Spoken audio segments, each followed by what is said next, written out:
Guys, मैं हूं आयुष और आप देख रहे हैं रेसल इंडिया और स्वागत है आपका आज की इस वीडियो में जहां पे हम प्रिडिक्ट करेंगे WWE टेबल्स लैडर्स चेयर्स 2020 यानी कि TLC के सारे मैचेस डिटेल में बिल्कुल डिस्कस करेंगे। तो फटाफट से आप इस वीडियो पे लाइक कर दें और अगर आप इस वीडियो के थ्रू चैनल पे पहली बार आ रहे हैं तो भाई सब्सक्राइब फटाफट से करके नोटिफिकेशन बेल को ऑन कर दो, क्योंकि कल आपको रिव्यू तो मिलेगा इस शो का, लेकिन बाकी बहुत सारा कंटेंट है चैनल के ऊपर जो कि आप चेकआउट कर सकते हैं। और आने वाली है हमारी एक नई सीरीज रॉयल रंबल के ऊपर रिवाइंड करके, जिसकी डेट मैं जल्दी अनाउंस कर दूंगा, आप उसके लिए स्टे ट्यून्ड रहे। और इससे पहले कि मैं अपनी प्रेडिक्शंस बताऊं आप लोगों को, कमेंट्स में नीचे जाएं और आप लोग अपनी प्रेडिक्शंस मुझे बताएं ताकि मैं भी आप लोगों के थॉट्स जान सकूं। तो जो पहला मैच हम डिस्कस करने वाले हैं गाइस, ये हमको पता तो था कि होगा इस शो के अंदर, लेकिन इस स्टिपुलेशन के साथ ये हम नहीं जानते थे। And this is Randy Orton against the Fiend Bray Wyatt in a Firefly Inferno match. अब पहली बात तो यह कि फैंस ऑटोमेटिकली एक्साइटेड हो गए कि इतने टाइम बाद, इतने सालों बाद इन्फर्नो मैच हमें देखने को मिलेगा। लेकिन ये गाइस मुझे नहीं लगता कि रिंग के अंदर होगा। ये मैच आई थिंक एक सिनेमैटिक होगा। I will be really surprised अगर एक्चुअली में रिंग में मैच होता है और चारों तरफ वैसी फायर हमें देखने को मिलती है जो कि ओरिजिनल इन्फर्नो मैच में होता था।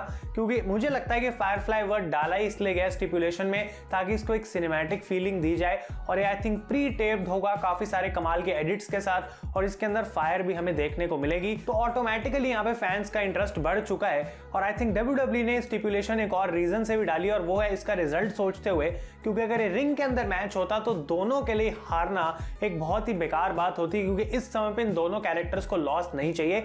लेकिन एक ऐसी स्टिपुलेशन में मैच हारना आई थिंक थोड़ा प्रोटेक्ट करता है जो भी सुपरस्टार इस मैच को हारेगा। और क्योंकि ये जो स्टिपुलेशन है वो ब्रे वायत की फेवर में है और पूरा जो एटमॉस्फेयर होगा वो उन्हीं के अकॉर्डिंग बनाया जाएगा, आई थिंक वही इस मैच को जीतने वाले हैं। और ये गलत बात हो सकती है कि रैंडी ऑर्टन भाई क्यों एक बार फिर से हार रहे हैं इस साल में, लेकिन आई डोंट थिंक कि इससे उनको कुछ ज्यादा नुकसान होगा। तो मैं चुनूंगा यहाँ पे ब्रे वायत को इस मैच के लिए। अगला मैच गाइस जो हमें देखने को मिलेगा वो होगा for the raw tag team titles between the new day, जो कि ऑब्वियसली चैंपियंस हैं, against Shelton Benjamin and Cedric Alexander. अब मेरे हिसाब से ये मैच ऑलरेडी हम इतनी बार रॉ पे देख चुके हैं। पिछले कुछ हफ्तों से New Day versus Hurt Business चलते जा रहा है। तो मैच की मैं बात करूं तो कोई इतना ज्यादा इंटरेस्ट मेरे पास है नहीं। और अगर आप मेरे चैनल को फॉलो कर रहे हैं, मेरे रिव्यूज को फॉलो कर रहे हैं, आपको पता है कि मैं एक ही बात बोल रहा हूं कि टाइटल चेंज करो भाई, टाइटल चेंज करो। और न्यू डे ऑलरेडी कई बार हरा चुके हैं हर्ट बिजनेस को, तो यहां पे अगर वो फिर से हारते हैं तो भाई उनका बिजनेस डेफिनेटली हर्ट हो जाएगा और उनकी जो पूरी स्टोरी लाइन है वो खराब हो जाएगी। तो I am going to predict a title change. बहुत ज्यादा चांस है कि मैं गलत भी होऊंगा यहाँ पे, लेकिन मेरे हिसाब से the Hurt Business is going to win. और मैच से कुछ खास एक्सपेक्टेशंस मैं कर नहीं रहा। एक अच्छा रेसलिंग मैच जरूर होगा, लेकिन वैसे कोई मेरी खास एक्साइटमेंट है नहीं। इसके बाद जो अगला मैच हमें देखने को मिलेगा guys for the women's tag team championship, वो होंगे champions Nia Jax and Shayna Baszler against Asuka and her mystery partner. अब ऑब्वियसली ये बात हम जानते हैं कि जो आस्का की ओरिजिनल पार्टनर थी गाइस वो लाना थी, लेकिन स्टोरी लाइन इंजरी की वजह से उनको बाहर कर दिया गया है। और अब टीज भी करा जा रहा है कि कोई ना कोई मिस्ट्री पार्टनर होगा जो कि उन्हें ज्वाइन करेगा। अब रूमर्स के अकॉर्डिंग तो शार्लेट फ्लेयर का भी नाम आ रहा है, कुछ लोग ईवा मरी भी बोल रहे हैं। और स्टोरी लाइन के हिसाब से मैं देखूं तो मैंडी रोज सबसे ज्यादा फिट होती है इसके अंदर। तो मिस्ट्री तो है, लेकिन क्या ये सरप्राइज भी होगा एक बहुत बड़ा। मैंने पहले भी अपनी न्यूज वीडियो में बोला था कि अगर शार्लेट फ्लेयर यहां पे आती हैं तो एक बहुत अच्छा टाइम है उनको वापस लाने का। वैसे भी रॉ को रेटिंग्स की जरूरत है, शार्लेट फ्लेयर आएंगी कुछ तो फर्क पड़ेगा। और आस्का को भी एक चैलेंजर चाहिए, तो यहाँ पे शार्लेट फ्लेयर अगर आती है वापस तो वो एक बहुत बढ़िया बात रहेगी और रॉ की विमेंस डिवीजन में भी थोड़ा सा दम आ सकता है। लेकिन जहां तक रही इस मैच की बात, आई डोंट थिंक गाइस कि एक टाइटल चेंज करना यहाँ पे जरूरी है, क्योंकि आस्का के पास ऑलरेडी टाइटल है। और जैसा कि मैंने कहा, अगर शार्लेट मिस्ट्री पार्टनर बनती हैं तो वहीं पे उनका हील टर्न करा जा सकता है और वो आस्का के अगेंस्ट हो सकती हैं और आस्का और उनकी फ्यूड चालू की जा सकती है।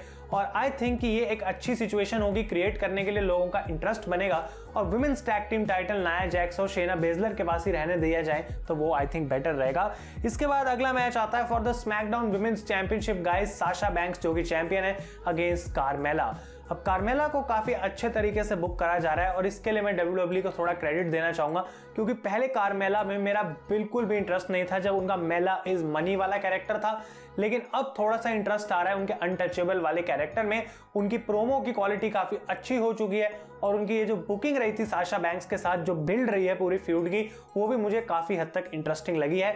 लेकिन एक टाइटल चेंज का जब सवाल आता है, आई डोंट थिंक ये बिल्कुल भी सही समय है। मुझे लगता है कि एटलीस्ट रेसलमेनिया तक Sasha deserves to be the SmackDown champion.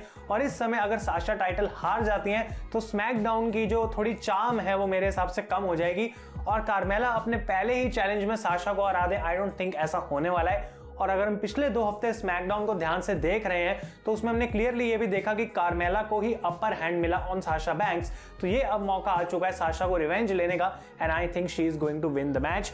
अगला मैच आता है गाइस WWE चैंपियनशिप के लिए, जो कि अपने आप में एक बहुत बड़ा मैच है। It is a tables ladders chairs match between Drew McIntyre and the phenomenal AJ styles. अब अगर हम रेसलिंग की बात करें तो ये वो मैच है भाई जो कि जबरदस्त रहने वाला है, जो कि एब्सोल्युटली अमेजिंग भी हो सकता है और मैं एक्सपेक्ट करूंगा बिल्कुल इसी से।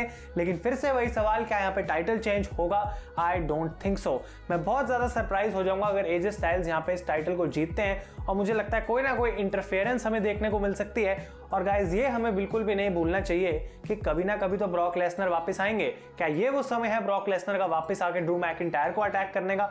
आई डोंट नो, लेकिन इसका चांस बहुत कम है। ऐसे कोई रूमर्स नहीं है, ये मेरी बस स्पेक्यूलेशन है। लेकिन आई थिंक ड्रू मैकिंटायर किसी ना किसी तरीके से जीत जाएंगे और यहाँ पे भी मैं बहुत ज्यादा शॉक हो जाऊंगा अगर AJ स्टाइल्स टाइटल को जीतते हैं। लेकिन साथ के साथ फिर मैं ये बात भी क्लियर करना चाहता हूं कि अगर AJ जीत जाते हैं तो मुझे उससे कोई प्रॉब्लम नहीं है, क्योंकि ऑब्वियसली वो बहुत कमाल के सुपरस्टार है। अगर रॉ को वो हैंडल करें तो उनको कोई दिक्कत नहीं होनी चाहिए उस चीज में। और गाइस जो फाइनल मैच इस शो में हमें देखने को मिलेगा फॉर द यूनिवर्सल चैंपियनशिप, ये भी होगा एक tables ladders chairs match between the champion Roman Reigns the tribal chief against Kevin Owens.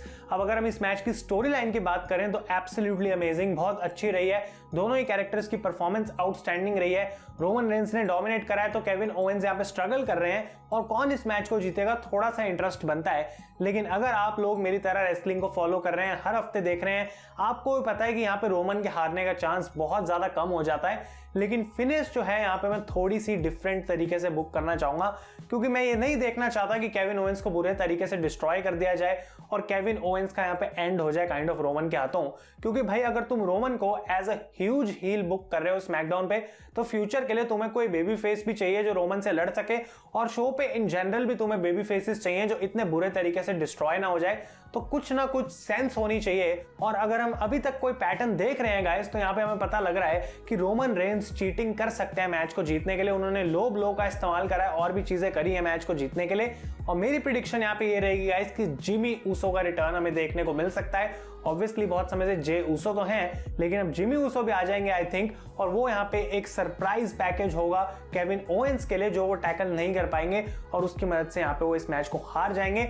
और ये मैं इसलिए भी कह रहा हूँ क्योंकि स्मैकडाउन टैग टीम टाइटल्स इस शो पे डिफेंड नहीं करे जा रहे और मेरी फीलिंग ये है कि वो ऊसोस के लिए WWE ने बचा के रखे हुए हैं और जब भी दोनों एक साथ एक रिंग में वापस आ जाएंगे तो वो टैग टीम टाइटल्स उन्हीं को जितवाए जाएंगे। तो ये है मेरी सारी पेपर व्यू की प्रेडिक्शंस गाइस। मुझे नहीं लगता कि ज्यादा टाइटल चेंजेस हमें एक्सपेक्ट करने चाहिए या बहुत ज्यादा बड़े out of this world surprises expect करने चाहिए। अगर WWE ऐसा करती है तो बहुत मजा आएगा देखने के लिए और इन्फर्नो मैच को कैसे एग्जीक्यूट करा जाएगा वो देखना भी इंटरेस्टिंग रहेगा।